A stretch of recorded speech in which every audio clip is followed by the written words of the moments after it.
Amici bellini, e ci troviamo, visto che è martedì, ci troviamo a fare anche un po' di analisi tattica, perché questa partita era assai importante e se vogliamo anche dire che il Napoli l'ha svangata, perché non siamo abituati a vincere di cortomuso, lo so, però dobbiamo vedere come è arrivata e perché.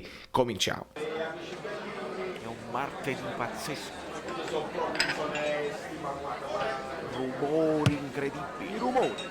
Allora amici miei, lasciate il like preventivo, non ve ne pentirete. La promessa è che dopo a fine video direte però guardate, il like ci stava tutto, perché era proprio interessante vedere queste cose che non ti fanno vedere in TV eccetera eccetera. Qualcuno le farà vedere, ma noi le facciamo vedere a prima mattina ogni martedì senza alcun problema e senza indugio. Possiamo andare anche a vedere questa situazione qua. Vi ricordo che le pagelle, se poi vi piacciono i numeri, li trovate su Fan Rating, perché per Fan Rating faremo un video a parte dove con questa schermata facciamo proprio i numeretti, diamo proprio i numeretti per Fan Rating, e trovate il link in basso in descrizione dove potete seguire, iscrivervi a Fan Rating, è tutto gratuito, si vincono cose, divertitevi anche a dare i vostri voti. Il Napoli per la seconda volta consecutiva si presenta con un 4-2-3-1 puro. Zielinski non è mai mezzala ed è lì a dover aiutare Mertens in fase d'attacco e dover riempire gli spazi che Mertens creerà. Perché dico riempire gli spazi che Mertens creerà? È presto detto e vi procuro il primo screenshot e lo mettiamo subito a disposizione della vostra bellineria. Vedete, questa è quella famosa giocata dove Zielinski anticipa col sinistro e non becca la porta. È il cross che arriva da Di Lorenzo, che lo vedete qua sotto. Di Lorenzo sta qua. Il cross che arriverà da qua. Dov'è Mertens?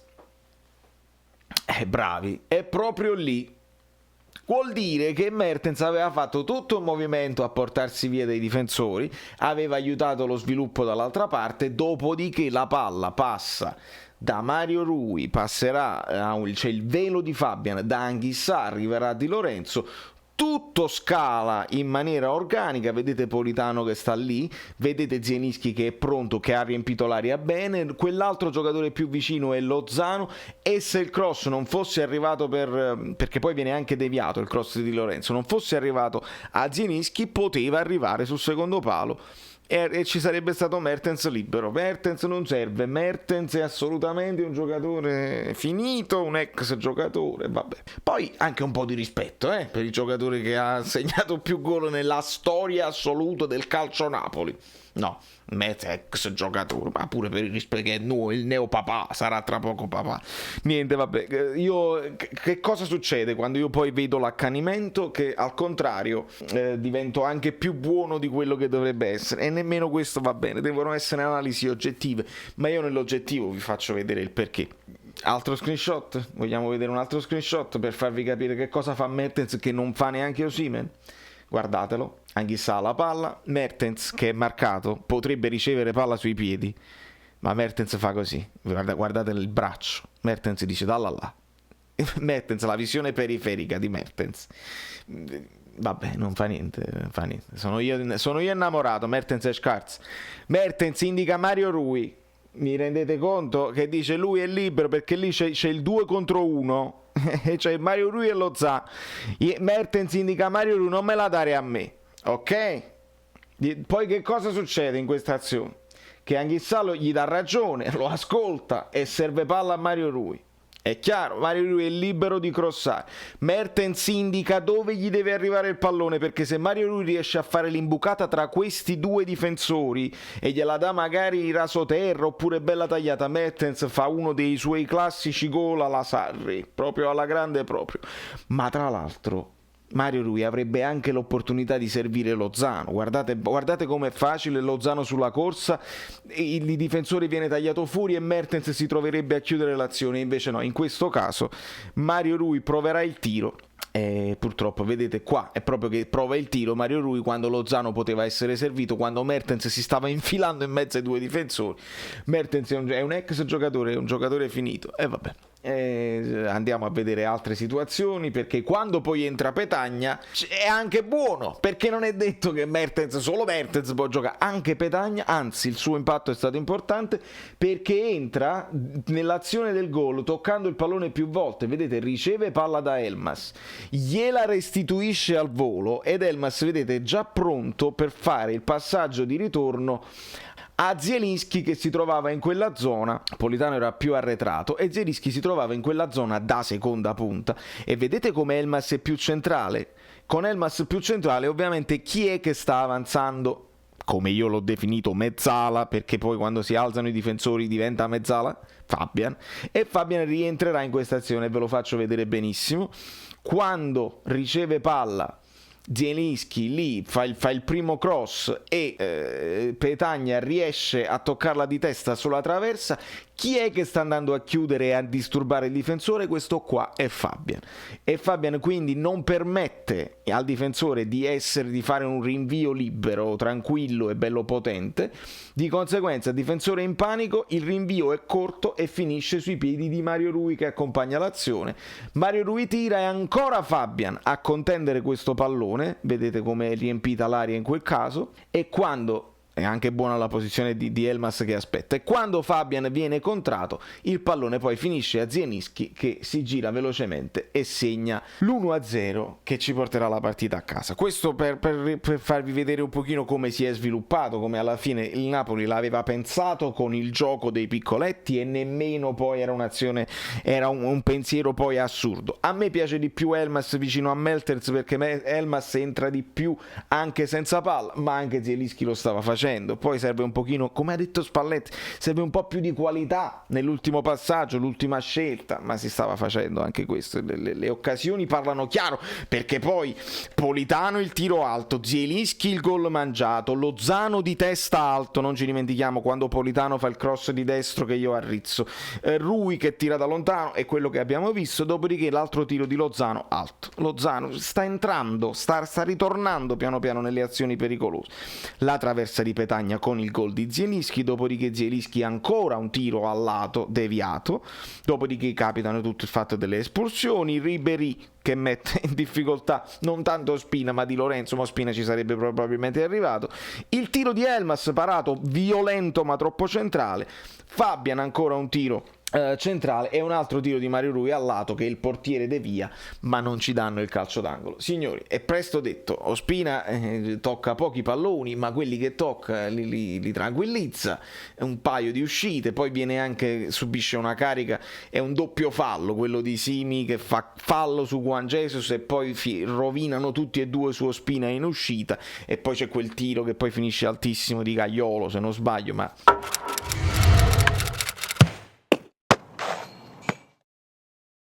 diciamoci che quello è fallo. Così Ospina si conferma tranquillamente un po' anche l'amuleto del reparto, se vogliamo, ma non vogliamo prendercela con Meret, non vogliamo prendercela con Di Lorenzo che ancora continua ad essere inumano, perché prima o poi prima o poi farà un errore clamoroso e tutti quanti diranno: "Ah, visto, Di Lorenzo ha fatto l'errore clamoroso", e io lo difenderò, perché non è possibile fare 59 partite consecutive senza fermarsi mai e pensare che poi uno è sempre lucido, perché in questa partita qua tutti questi giocatori, dall'ultimo che in questo caso è K2 perché si fa espellere, al primo che secondo me il migliore è Anghissà, per quanto poi è riuscito a tamponare tutte le cose, tutti quanti hanno perso un pochino di lucidità nel finale e hanno finito incalando, commettendo qualche piccolo erroruccio che contro una squadra più attrezzata tecnicamente ci poteva costare caro.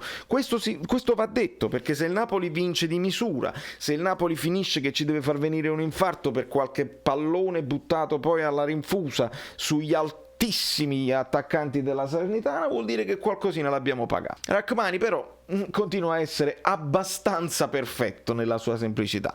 K2 purtroppo si macchia di quella cosa lì e va bene così.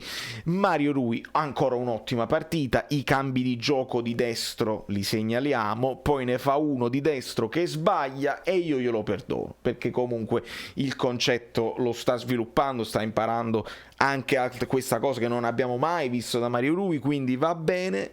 anche lui, come Di Lorenzo, ne gioca troppe e quindi capita che ne sbagli una perché non ce la fai più, capita.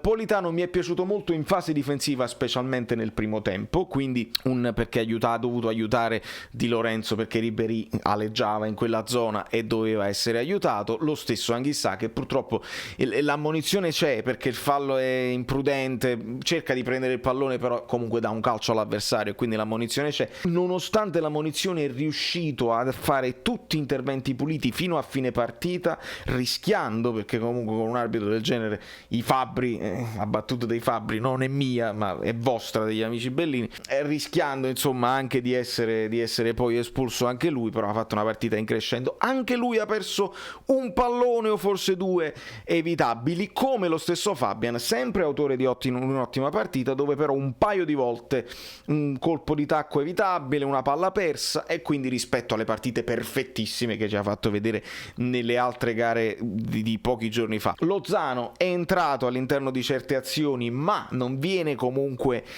stimolato, non viene servito quanto viene servito Insigne, perché il controllo di palla è diverso, perché è meglio se lo lanci sulla corsa, insomma sulla sinistra io continuo a preferire Lozano dall'altra parte, devo dirvi la verità, però piano piano il colpo di testa, il tiro al volo, sta rientrando un pochino in queste cose, lo aspettiamo. E poi Zielinski, che nel primo tempo ha avuto l'occasione clamorosa, un pochino fantasmagorico, fantasminico nel primo tempo, poi nel secondo tempo dopo il gol e con la presenza di Petagna diventa anche più importante tra le linee, il Napoli che prova a servirlo lì e lui si è destreggiato anche meglio nel secondo tempo. Su Mertens vi ho detto quello che vi dovevo dire e non voglio aggiungere altro.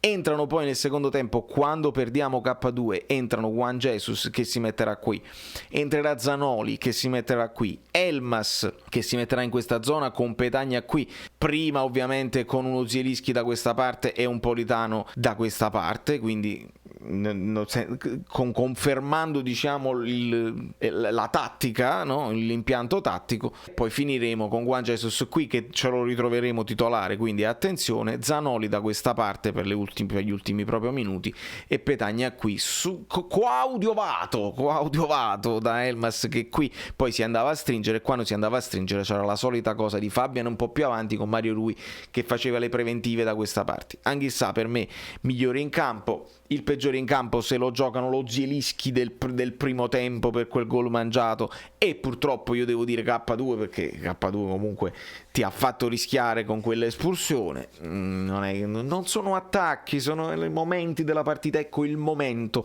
e il quando, dobbiamo affrontare sempre il quando. Il Napoli in questo quando non doveva fare bottino pieno per fare il vuoto dietro di sé come qualcuno ha detto, ma per mettere altri punti in cascina, perché poi arriveranno dei momenti terribili. Adesso c'è il Verona e sappiamo quanto è difficile il Verona, specialmente con le defezioni che abbiamo. Prima il Legia, assolutamente, dopodiché ci sarà il Verona, dopodiché ci sarà un periodo di Atalanta, Lazio, Inter, Sassuolo, tutte insieme una dietro all'altra. Insomma, non puoi aspettarti che il Napoli le vinca tutte, devi fare le tue valutazioni. È bene che il Napoli abbia tutti questi punti adesso, perché poi abbiamo recuperato 2 punti sull'Atalanta, 2 punti sulla Lazio, 3 punti sulla Roma, perché la Roma non è riuscita a fare il risultato con il Milan sta sempre là, l'Inter sta sempre là, la Juventus arranca ma ritornerà, perché sappiamo come funziona in Italia.